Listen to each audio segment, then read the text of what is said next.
In this episode, we're going to be working on a huge power station to stop my addiction to water wheels, as well as get ourselves access to infinite lava. Now obviously last episode we worked on our mob farm, and I did landscape around the edges a little bit.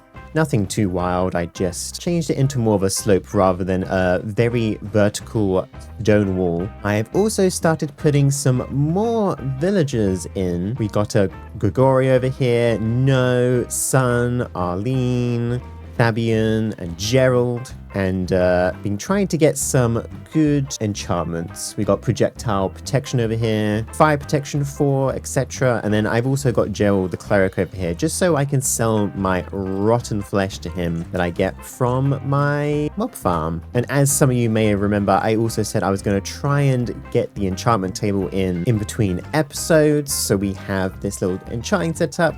Nothing too wild, but it works to what we need. And the mob farm has been working relatively well as well. We're still getting our XP in. I was recommended by someone in the comments to potentially add some deployers alongside these crushing wheels. I might have to change the design of the mob farm a little bit for that. Like, I think I'll have to lower the crushing wheels down by a block, but if we can get some more EXP out of this farm, that would be great, because as much as it's nice, it is on a little bit of the slow side, I must admit. Okay, now for this power station, I need to think of which location I want to pick. And I was originally going for here next to our iron farm and lumber mill, but I think this power station is going to be quite a large building, and by the time I'm done with it, it's probably going to take up almost this entire space, which I don't think I actually want. So I think I'm going to build it further back here, and you can kind of already see some dirt marks where I have planned it out. This is probably going to be where our actual entrance is. And then for the actual infinite lava source, I kind of wanted it as like a feature in the middle of this power station. So I think the center of that is probably going to be around here as well. For those who don't know, infinite lava in Create, you can essentially do by filling a rather large hole with 10,000 lava blocks, and then that gets classed as a form of infinite lava. And so when you use a hose pulley, you can essentially pull out as much lava as you need for whatever you need. So I'm thinking for this particular hole, I'm going to need like a 13 by 13 hole, and then that's going to go down by about 85 blocks, and that should be at just over 10,000. So in order to do that, we're going to need to make a bunch of drills, because I'm going to need a 13 by 13 wide drill to essentially drill all the way down into the ground. And I'm pretty sure there's some caves underneath here, so we might have to watch out for those, but we'll figure it out as we do it. And of course, for our 13 by 13 hole, we need 169 drills, which is a little bit on the expensive side, but we can do it. Much crafting later. Let's get these drills in. That is a lot of drills. Now we're also going to need a rope pulley with this, so we can just stick that on top, and then to just power those, we can just use some gearboxes. There's a speed controller and just some water wheels. Before we get those water wheels set up, let's make sure we actually glue all of these together. And we're probably going to need to put a bunch of chests on here as well, just to make sure that we're not leaving a bunch of things everywhere. Glue those two, and if we hook this back up, get this going properly in the opposite direction, it should start moving downwards. Off it goes, down into the depth. Now conveniently, we're at about 80 at the moment, so we only just need to go just below deep slate level. So this should be relatively easy to at least see when it's almost done. Seems we've hit some water, but we can sort that out as it gets further down. In fact, actually we can use our free cam to see how far down we are. We are getting down to deep slate level, and interestingly we've also had some glow squid spawn. And there we go, there's deep slate level. I am going to let it drill down a little bit further just to make sure that we actually do genuinely have enough height. I'll probably wait to about minus 10-ish. And there we go, that should be enough. Let's bring the drill back up. Back it comes, along with all the glow squids that were spawned inside of that water as well, I guess. I guess we can just kill these guys and get their glow squid stuff. Or they could just die and give it to me instead. Yeah, as you can see, all these chests are pretty much full. In fact, actually, I might have not even put enough chests on here, but oh well. Now I just need to go down there and clean up all the water. Obviously one issue is that the jetpack can only go a certain height, so I might have to dig myself back out of this hole, but that's fine. Let's drop down. There we go. There's all our water removed. Here's all our spare blocks that didn't get put into chests. How many? We even got some diamonds out of that. Okay, so let's make sure I block up this little bit of hole here. Now I need to escape from this hole, and then we go back to the surface. Now you might be thinking to yourself, Life4, what about all those cave holes that you didn't fill in? And normally I'm like, oh right, yeah, I need to fill in those holes. Now, I did learn of a trick very recently, specifically from a Foxy No-Tail, who taught me that actually, it doesn't actually have to be 10,000 source blocks that you need for lava. I don't know if this is again one of those things that like changed at some point, because I could have sworn in the past that it had to be 10,000 source blocks, but at least currently in this version of Create, that doesn't actually seem to be the case. So my plan is to cover up the top here with some cobblestone. With the top layer covered like this, we can then cover that entire area in lava and then remove the cobblestone underneath so that the lava flows all the way down to the bottom. And because it's just flowing lava from these upper source blocks, the lava shouldn't spread out into those caves. What I'm also going to do is dig a few blocks down and actually add secondary cobblestone layer. This layer is going to be my safety layer so that when I'm removing the cobblestone blocks above me, I can actually stand on something without falling to my death. Well, not to my death, but falling a long way down. And essentially, before I break a layer of these, I'll break a layer below me and then above, just to make sure the lava doesn't spread out over this cobblestone either. And you know what? Let's take this drill down for now because we're not going to need it for this area. We're also going to have to get rid of these chests, but instead I just empty them out from all the things that I actually wanted. And honestly, once the lava's in there, I'm probably just gonna drop it all into the lava. Speaking of lava, let's go get some. Okay, we're here in a nether, but I'm gonna move a little bit away from this fortress so we don't have any mobs attacking me. Here will do. It should be pretty simple. If we place some blocks down and a hose pulley, perhaps turn this around so that it's facing that way. Sure. We get a pipe coming out of here as well as a pump and some fluid tanks. Enough to fill the top layer. 192 should be fine. Then I just need to get this down into the lava. We can use our crank to lower it down. And then we need to power this. So get some cogs down and then place like some water wheels. Hopefully 3 will be enough. And then we can actually use lava to power these. And we're very, very slowly pumping in lava into our fluid tank here. Now I should probably speed that up. Use our speed controller. And then just use some case drives to turn that around. And then crank this right up. That should start filling much quicker. And now we just wait for that to fill up. And there we go. We've got that full up. So now if we place some track down, a cart assembler, and a mine cart, along with a redstone torch. Oh, okay, that's not quite how I wanted that to go. Perhaps we turn off this power. Try that again. We can pick that up and then just put it in our inventory. And let's make sure to pick up all this stuff as well. And head on back to the portal. Now we essentially just need to do the reverse of what we just did. So place our minecart contraption down, put that back into the well, place our pump down into a hose pulley, lower that down into the bottom. Once again, with the help of our water wheels, we can throw our water in, and that will start placing down the lava. And there we go, it's filled all that hole in, and we have a little bit of lava left over. And now if I come underneath here, you can see all the lava dripping down, and we can start removing some of the cobblestone to make this into an infinite lava source. So break our first row, all this cobblestone downwards. And yeah, you can see how it's moving downwards, but it's not actually touching onto this bit yet. So I don't know why, but I find this weirdly nerve-wracking. Almost done. There we go. Let's make sure to cover up this hole. And now if I'm a little bit patient and wait for all this lava to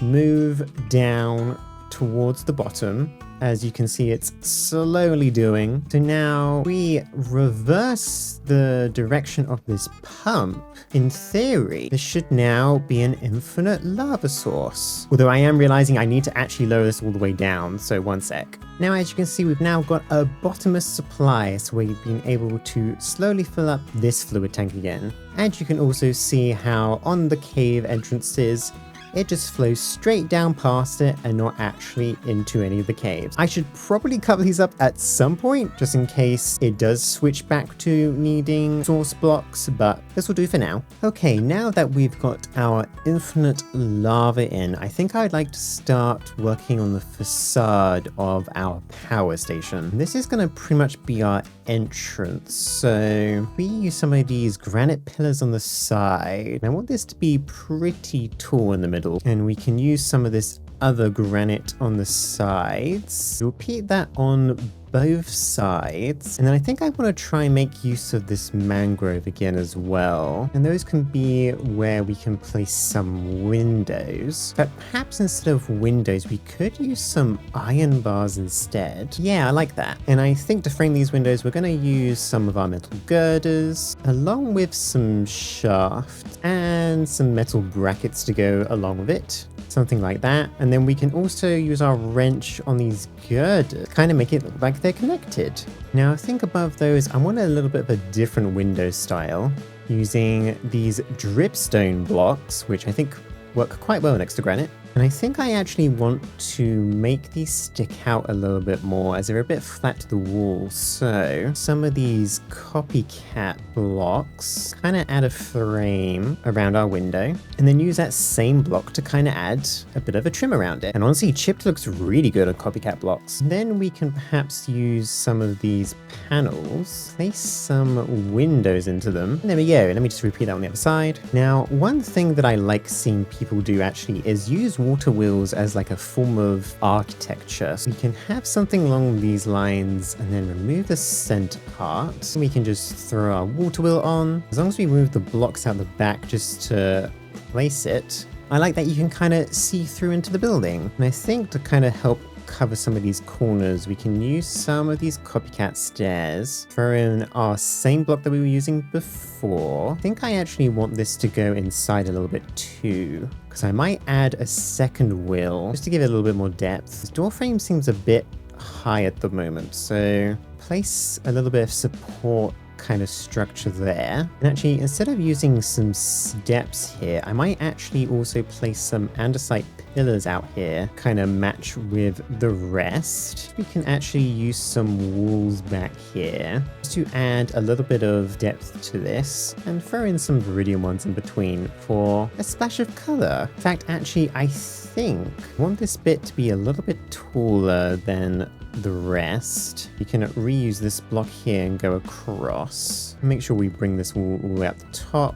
And actually, even though I've placed this design here, I am going to place something in front of it, because I've also done this on my workshop, but I also kind of like the idea of using flywheels as a little bit of decoration on top of the water wheel as well. Perhaps we can even have a little bit of girder come out, and I don't know, throw some shafts in between. Yeah, you can still kind of see the design behind it, but alas, it is not quite as obvious as it was before. Now, I think this general center area is going to stick a little bit further back than it currently does. And then once again, reuse our mangrove, I think, that we did before, and bring that a little bit taller.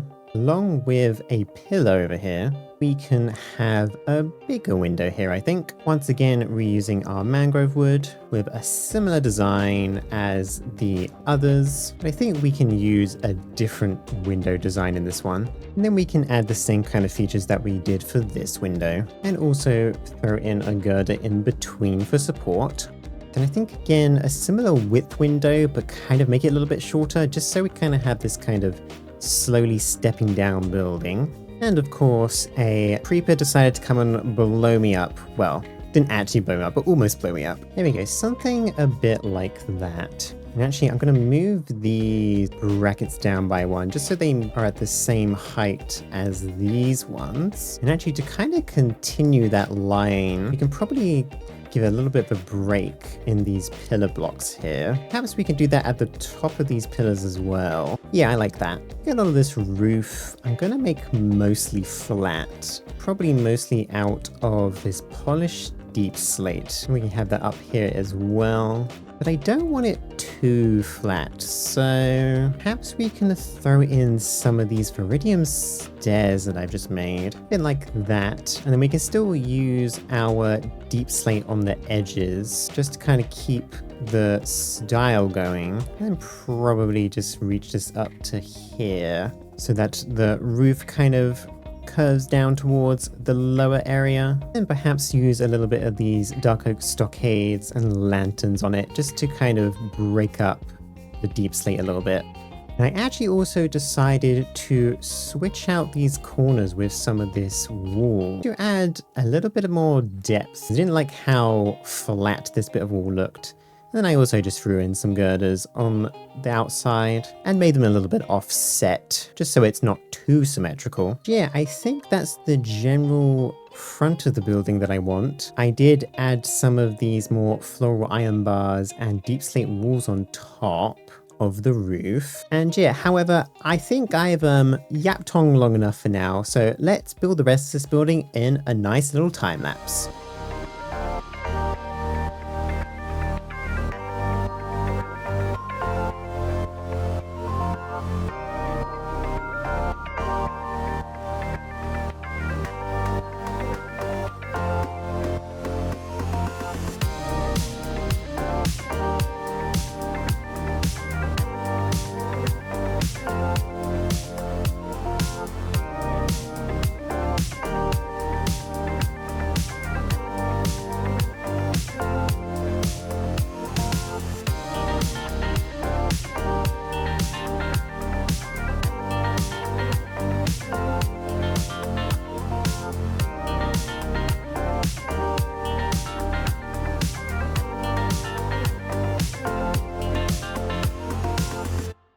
And there we go, there is the main exterior of the building done. I've added these chimneys on top, and I made sure to throw in some fireplaces with some hay bales underneath them to get that extra big smoke effect. But I rather enjoyed building this. It was definitely quite a big project, but fun nonetheless. I did make a slight mistake back here where I didn't bring the building out far enough, but honestly, I think most people wouldn't even notice unless I just pointed it out. The roof is looking a little bit bland. It's very kind of samey. Honestly, most of the time, you're not going to be seeing it all that much, so I'm not sure if I should be too concerned about it. But yes, the next thing I need to do is clean up all these walls, add in a floor, add some other decorations before moving on to actually making the power station itself. And there we go, that is the inside all nicely cleaned up. We've got the lava pool covered up, ready for the steam engines to go on top of it. I cleaned up the roof, added some lights around. Now you might be wondering what these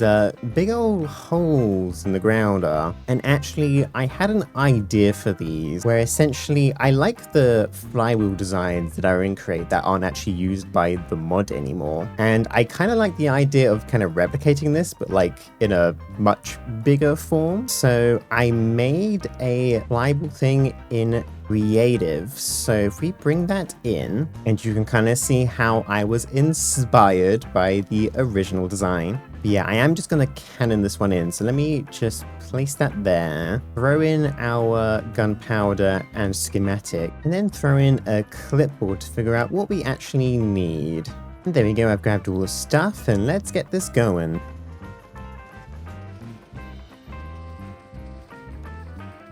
And there we go, there's the flywheel in. Now I do need to set it up so it can actually spin. So we'll put in one of our mechanical bearings in. We're definitely gonna need a speed controller. Hopefully just a small water wheel will do what we need.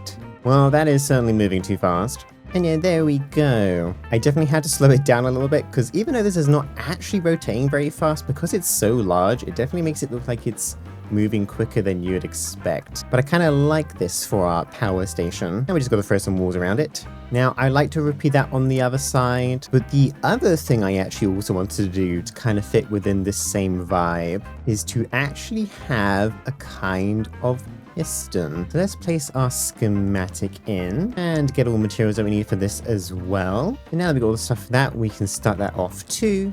And if we come underneath here, we can get a redstone contact, place a redstone link on it, and we'll just throw in a random signal, to be honest. And do the same over here. Make sure to also put a redstone link on it. Then I'm actually going to use a sticky mechanical piston, throw ourselves in a gear shift. Okay, so we should have enough power going to this to make sure this is going fast enough. I've got my powered toggle latch in, and then if we throw in our redstone link, that should now move upwards. Although I think these two are too close to each other. They're accidentally powering each other, so let me fix that. There we go. Let me just switch this also to place only when anchor destroyed. And now it kind of looks like a piston moving up and down. And there's a little safety wall around it as well. Now I just need to repeat that across all the other spots as well. And there we go. There is all the pistons and flywheel in. And I like how that makes this room so much more interesting. But now let's actually make our power station, shall we? Okay, so first things first, we need to get our hose pulley back in. And we'll need to have that go all the way down to the bottom again. And then we need to actually get our tanks in. So I'm just going to add a tiny bit of support here real quick. And I want the ability to be able to still walk underneath these. So then we're going to have to start our tank here. And actually, this is going to be a little bit too tall for the roof part. So, whoops, have to maybe redesign these girders. Although I guess that kind of acts like a form of support. I'm going to like to actually throw these engines on. I'm going to need about 9 of them because I think that's about the maximum it can go, at least with the normal heating properties of an engine. Then, of course, we need to add our shafts to this so that they can connect all together. Also continue our metal girders up. And yeah, I think I'll have to redesign the girders up on the ceiling here. Kind of just change these to make it look like they're actually holding on to the tanks. And then I'm going to repeat that on all 4 corners. And luckily I've left enough room so that all the steam engines can actually fit in between them. Okay, there is all our engines in. And then I want to bring this lava pipe around here underneath these engines. And now this is not what you typically do in base create. However, I do have a mod, what I believe liquid fuel. And therefore what you can do with that is you can use fluid pipes with lava in them to fuel our blaze burners straight directly from lava rather than having to put lava into a bucket and then feed them in that way. There's all the pipes to underneath, and then I have realized that I haven't actually grabbed our blazes for the blaze burners, so let's go and do that real quick. And then we can just throw these directly underneath our boilers. Honestly, the nice thing about the liquid fuel stuff as well is that accessing the middle burner is a lot less tedious than it would be in the other method. Okay, now we do need a separate piping system for some water pumps. I think I'm just going to place these directly into the sides here on both sides. And I think 2 pumps each should be enough. Plus maybe 1 pump coming out of a water source. And if we just make sure that these are all hooked up, bring a pipe all the way down here. Make sure to also stick in another mechanical pump there. And then let's dig out a little bit of a water source here. Obviously, it doesn't have to be particularly large, but I do want it about 3 by 3 wide, just so it kind of matches with the measurements that we have over here. Also actually throw in a mechanical pump into our lava pipe as well, to because I think I want the lava pipe and all the water pipes to be pumped by a different power source than the actual power station itself, just in case we lose power for whatever reason. So we can connect up some gears or cogs to there, one to there as well. And I think I'll dig down underneath and place some water wheels to connect up all these pumps together. You can throw in some gearboxes just to make sure that these are all hooked up. And honestly, this change happened a very long time ago, but I remember when you had to turn the cogs in a certain way to make the pumps go the right way. I'm glad that they changed it so that you can just now right click on these things and it will go in whatever direction that you like. So yeah, let's bring this bit of shaft all the way down underneath. Make sure to use a bit of andesite casing here to prevent the water coming through. Throw down a gearbox there, and then also a speed controller. But actually what I will do is actually place the speed controller a little bit further down. That way I can use each side of it for all our water wheels, or on each side. And we can also grab some water from up here. And I'm hoping that 8 wheels should be enough. Now, one thing I didn't think about was the fact that I can't actually see the speed here. Let's get rid of one of the wheels for a second. I think we can up this to about 128. I don't know if it needs to be any quicker than that. But apparently at 128, it still might be overstressed anyway. Okay, there we go. I added 2 extra wheels on each side and reduced the speed down to 96, because I think that should be quick enough for the pumps. In fact, let's switch around this water pipe.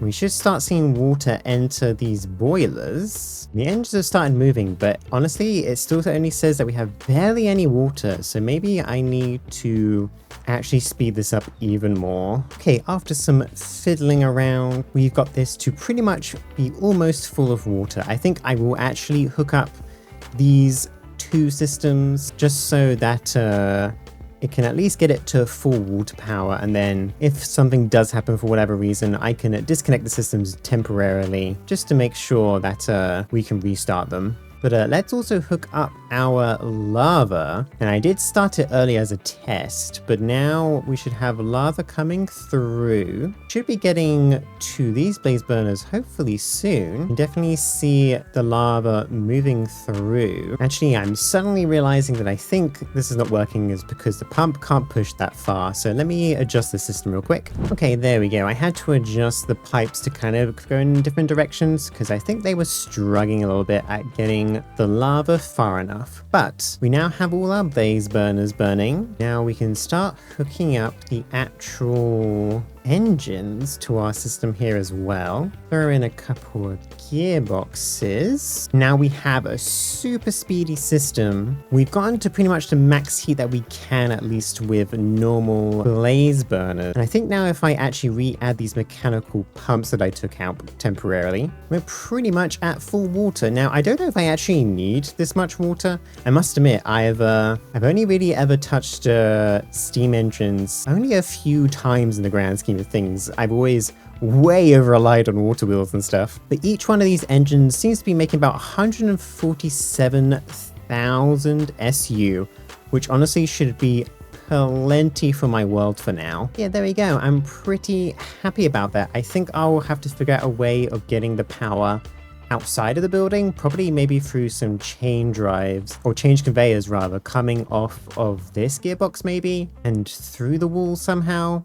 I have to figure that one out. Okay, actually, I think what I'm going to do is actually add some transformers to the side of this building, but I want to kind of add like some form of like stone platform around this power station first. So let me go and come up with a design for that. There we go. We just have a simple platform that goes all the way around, ready for me to also decorate and put stuff on top of it. But the main thing I want to do is I think any power I'm making here, I'm actually going to send underground, and then I'm going to bring it up on the sides over here with these transformer ideas that I have. So let's say it comes up around about here, and then we need to come up with a bit of a transformer idea. So I'm thinking some granite on the sides just to kind of match what we already have with our current building.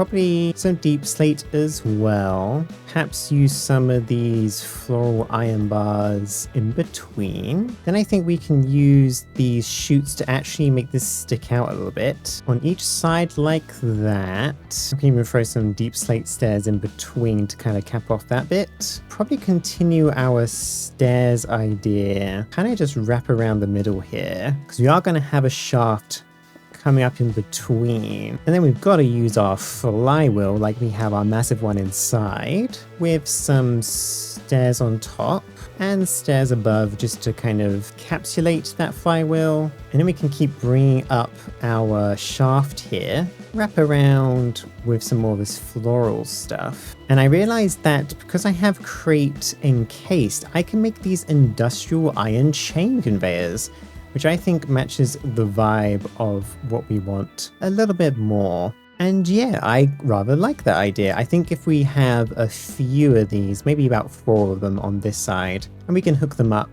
all together with chains and send the power off into the distance on pylons or something, I think that would be quite cool. Honestly, for now, I think we are actually going to wrap up the video here. Thank you everyone for watching today as per usual. I super appreciate it. Make sure to like and subscribe, and I will see you all hopefully next week. Bye bye for now.